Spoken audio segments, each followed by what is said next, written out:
Mini episode 1637 of the FDH Lounge is brought to you by Sportsology, delivering unconventional columns and webcasts about sports, TV, music, movies, and more. Follow them on the web at sportsology.com. The FDH Lounge. You want to schedule your life around it. A long time ago, on a gloomy, wet Cleveland spring night, two men stand alone amidst the late-night drizzle. Their voices echo across the vacant station parking lot as they debate the merits of the great American radio show that have been missing for far too long.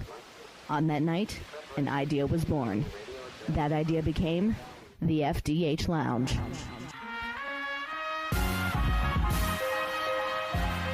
Welcome to the FDH Lounge. Hello and welcome to FDH Lounge mini episode 1637, our spoiler-free review of the first 6 seasons of Billions.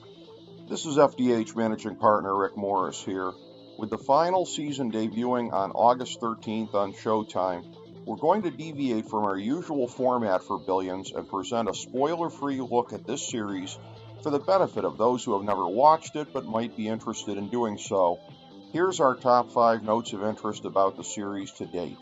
Number 5. The heart of the series has been the battle between powerful prosecutor Chuck Rhodes, a true son of privilege, and the billionaire with blue-collar roots, Bobby Axe Axelrod.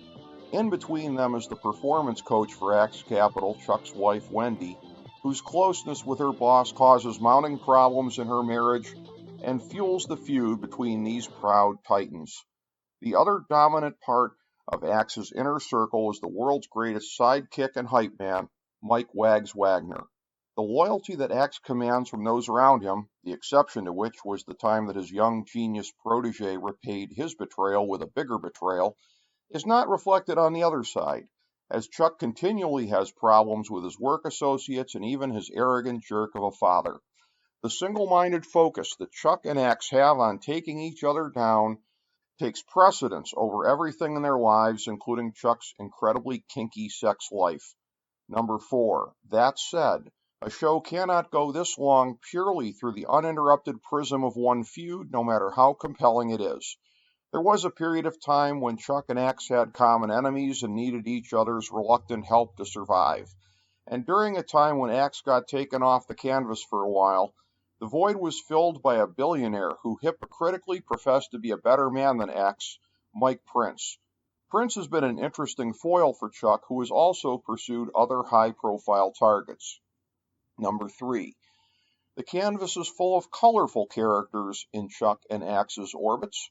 Scheming prosecutors, politicians, lawyers, and portfolio managers are constantly engaged in the main plots, as well as a host of wild subplots.